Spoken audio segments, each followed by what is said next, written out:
காமேஷ் ஒரு பிச்சைக்காரன்னு தமிழ்ச்செல்வி கண்டுபிடிச்சு தாமரையோட வாழ்க்கையை காப்பாத்தினா நல்லா இருக்கும்னு நீங்க நினைச்சீங்கன்னா இந்த வீடியோக்கு ஒரு லைக் பண்ணுங்க. வாங்க வீடியோக்குள்ள போலாம்.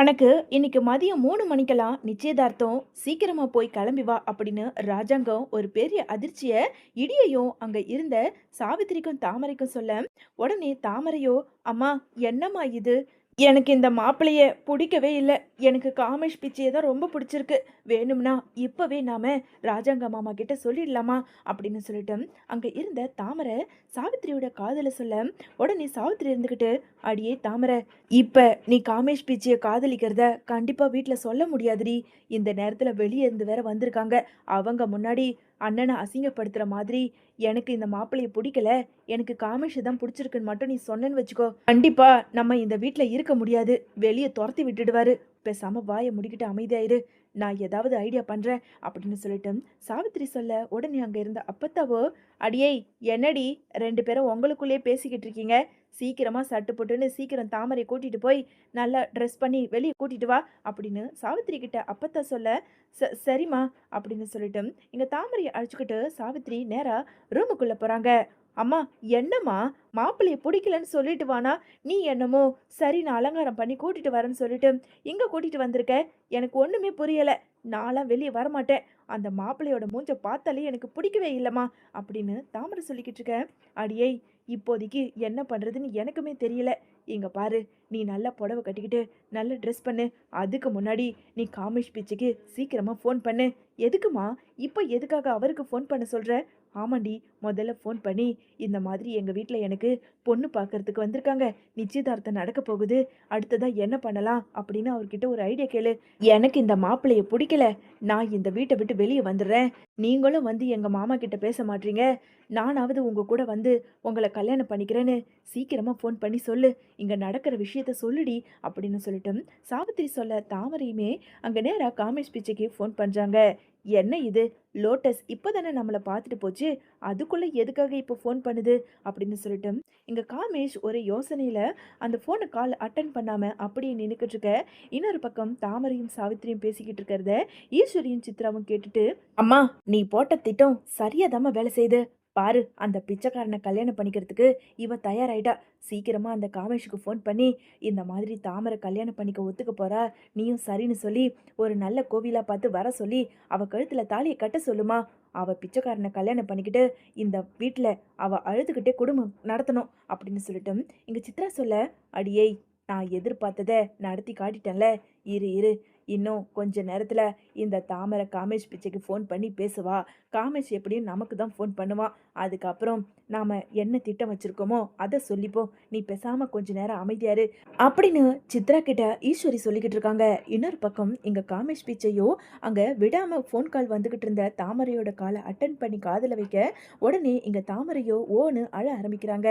லோட்டஸ், லோட்டஸ், இப்போ எதுக்காக இப்படி அழுதுகிட்டு இருக்க, என்ன ஆச்சு அப்படின்னு சொல்லிட்டு அங்கே இருந்த காமேஷ் கேட்க, காமேஷ் பிச்சை, காமேஷ் பிச்சை, இந்த மாதிரி எனக்கு வீட்டில் பொண்ணு பார்க்க வந்திருக்காங்க, எனக்கு இந்த கல்யாணத்தில் விருப்பம் இல்லை, இங்க பாருங்க, ஒன்று நீங்கள் வந்து எங்கள் வீட்டில் பொண்ணு கேட்கணும், அப்படி இல்லையா நான் இப்போவே இந்த நிமிஷமே வந்துடுறேன், நீங்கள் என் கழுத்தில் தாலியை மட்டும் கட்டுங்க அப்படின்னு சொல்லிட்டு தாமரை சொல்ல, ஐயோ என்ன இவ திடீர்னு தாலியை கட்டு அது இதுன்னு சொல்லிக்கிட்டு இருக்கா, அங்கே வேற ஈஸ்வரி மேடம் கிட்ட நம்ம எதுவுமே சொல்லலையே, என்ன லோட்ட சொல்ற, உனக்கு நிச்சயதார்த்த ஏற்பாடு பண்ணியிருக்காங்களா, சரி இங்க பாரு, நீ சொன்ன மாதிரி நான் உன் கழுத்துல தாலியை கூட கட்டுவனே தவிர, ஆனா என்னோட ஸ்டேட்டஸ்க்கு இறங்கி வந்து ஒன்னா உங்க வீட்டில் பொண்ணு கேட்க மாட்டேன், உன் அம்மாவுக்கு என்னை பிடிச்சிருக்குல்ல, அது மட்டும் இல்லை இந்த கல்யாணத்துல உன் அம்மாவுக்கு விருப்பம் இருக்குல்ல, அப்பனா சொல்லு, இந்த நிமிஷமே நீ என்னை நம்பி வா, நான் உன் கழுத்துல தாலி கட்டுறேன் அப்படின்னு சொல்லிட்டு அங்க இருந்த காமேஷுமே தாமரை கிட்ட சொல்ல, தாமரைக்கோ ரொம்ப சந்தோஷமாகுது.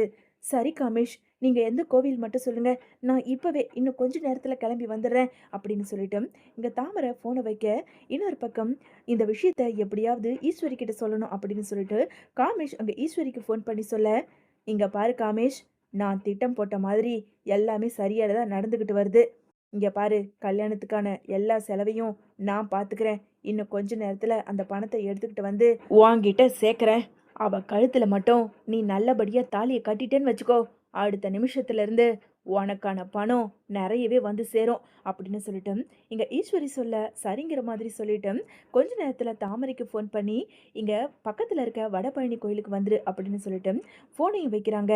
ஃபோனை வச்ச தாமரைக்கோ சந்தோஷம் தாங்க முடியாம கூட இருந்த சாவித்திரி கிட்ட, அம்மா அம்மா என்ன அவரு கல்யாணம் பண்ணிக்கிறேன்னு சொல்லிட்டாருமா அப்படின்னு சொல்லிட்டு தாமரை சொன்னதை கேட்டதும் சாவித்திரிக்கு ரொம்ப சந்தோஷமாகி அப்படியே கனவு உலகத்துக்கு போறாங்க. பெரிய கார்ல வர்றதாவும் கழுத்து நிறைய நகை மாட்டிக்கிட்டு இருக்கிறதாவும் எங்க அம்மாவும் பொண்ணும் ரொம்ப சந்தோஷமா இருக்கிறதா உடனே எங்க கனவு கண்டுகிட்டு இருந்த சாவித்திரிய, அம்மா என்னம்மா அதுக்குள்ள கனவுல போயிட்டியா? இங்க பாரு, முதல்ல காமேஷ் பிச்சை என் கழுத்துல தாலியை கட்டட்டுமா? அதுக்குள்ள எதுக்காக கனவுல போற? சரி இப்போ சொல்லு, இப்போ என்ன பண்ணலாம்? எப்படி நாம இங்க இருந்து போகணும்? கொஞ்ச நேரத்துல வடபழனி கோயிலுக்கு வர சொல்லியிருக்காரு. அங்க எனக்கு தாலியை கட்டுறேன்னு சொன்னாரு. சரிடி, சொல்லிட்டல, அதுபடியே நாம சீக்கிரமா அங்க போய் சேருவோம். அம்மா நீ சொல்றதெல்லாம் சரிதான், ஆனா எப்படிம்மா இங்க இருந்து நாம வெளியே போக முடியும் அப்படின்னு சொல்லிட்டு எங்க தாமரை சொல்ல, இங்க பாரு, நீ இருக்கிறதுலயே அழகா புடவை எடுத்து கட்டிக்க.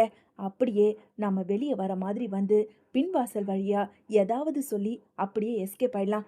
என்ன நான் சொல்றது புரிஞ்சுதுல அப்படின்னு சொல்லிட்டு இங்க சாவித்திரி சொன்னதை கேட்டதும் தாமரையும் சரின்னு சொல்லிட்டு அங்க நல்ல புடவையை எடுத்து நல்லாவே அலங்காரமா கட்டிக்கிறாங்க. இன்னொரு பக்கம் ஒட்டு கேட்டுக்கிட்டு இருந்த இங்க ஈஸ்வரியோ, அடியே சித்ரா, இன்னும் கொஞ்ச நேரத்துல ஒரு பெரிய ரணகல கூத்தே நடக்க போகுது. நாம நல்லா இருந்து வேடிக்கை மட்டும் பார்ப்போம் அப்படின்னு சொல்லிட்டு அங்க இருந்து கீழே போயிடுறாங்க ஈஸ்வரியும் சித்ராவும்.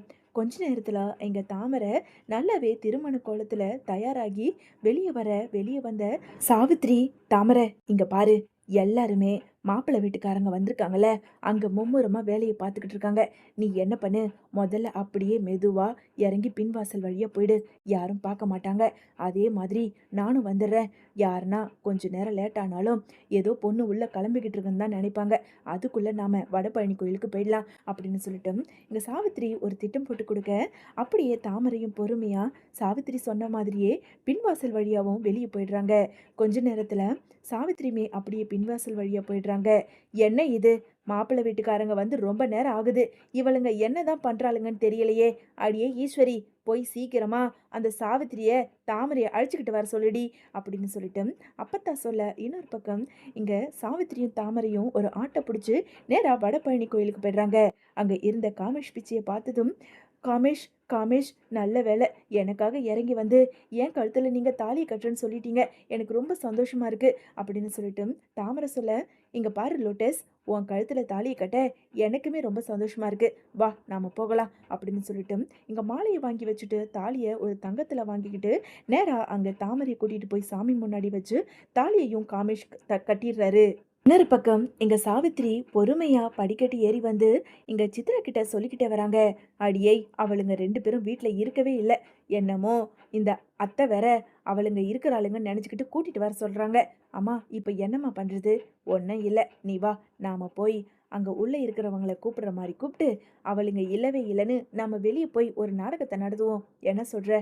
அம்மா சரிம்மா, வாமா போலாம். அம்மா அந்த ரூம்ல சொன்ன மாதிரியே இவளுங்க இல்லம்மா. சரி வாடி, நம்ம கீழே போய் சொல்லலாம்.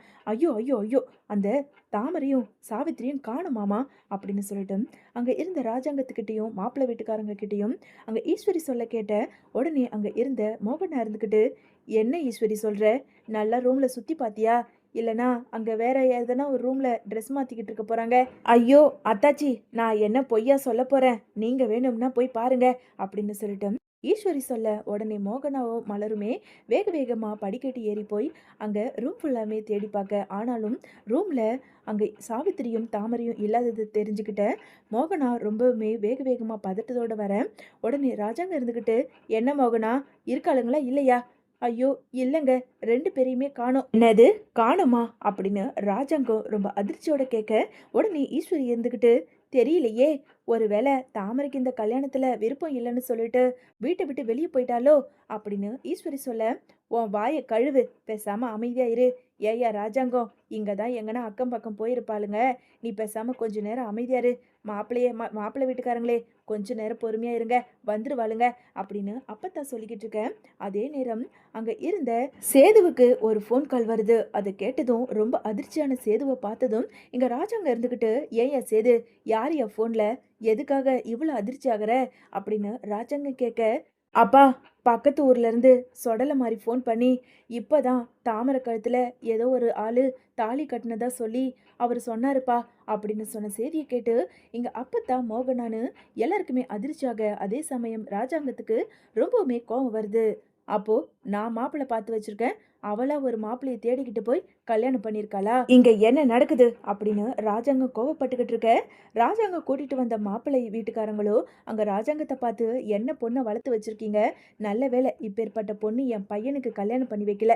ஒரு வேளை கல்யாணம் பண்ணி வச்சிருந்தா, கல்யாணத்துக்கு அப்புறம் ஓடி போயிருந்தா, நான் என்ன பண்றது? என் பையனோட வாழ்க்கை என்னாகிறது? டேய், இன்னும் எதுக்காகடா உக்காந்துக்கிட்டு இருக்க? எழுந்து வாடா" அப்படின்னு சொல்லிட்டு, அங்க இருந்த மாப்பிள்ளைய அழைச்சுக்கிட்டு மாப்பிள்ளை வீட்டுக்காரங்களும் கிளம்ப, இன்னொரு பக்கம் இங்க சேதுவோ, "அப்பா, நான் போய் அந்த தாமரைய கூட்டிட்டு வரேன்ப்பா." "டேய், யாரும் போக வேண்டாம். எங்க போனாலும் சுத்த முத்த இங்க தானே வந்தாகணும். வரட்டும், அவளுங்கள நான் பார்த்துக்கிறேன்." அப்படின்னு ராஜாங்கம் ரொம்ப கோவத்தோட அப்படியே உக்காந்துக்கிட்டு இருக்க. இன்னொரு பக்கம் இங்க காமேஷ் பிச்சை, சாவித்ரி, தாமரைன்னு எல்லாருமே ராஜாங்கத்துக்கிட்ட ஆசீர்வாதம் வாங்கறதுக்காக வீட்டு வாசலுக்கு வந்து ஒரு பெரிய கார்ல இறங்குறாங்க. வந்த சாவித்திரிய பார்த்ததும், "அங்கேயே நில்லு. இன்னும் ஒரு அடி எடுத்து வீட்டுக்குள்ள வச்சேன்னு வச்சுக்கோ, அவ்வளவுதான் சொல்லிட்டேன்." அப்படின்னு ராஜாங்கம் மிரட்ட, உடனே இங்க சாவித்திரியோ, எப்படியாவது ஒரு நாடகத்தை நடத்தி நாம வீட்டுக்குள்ள போயிடணும் அப்படின்னு ஒரு பெரிய திட்டம் போட்டு, அங்க சாவித்திரி வேக வேகமா போய் ராஜாங்கத்தோட கால்ல விழுந்து, "அண்ணே, மன்னிச்சிருண்ணே. நான் ஒரு சூழ்நிலை கைதியா மாறினதுனால தான்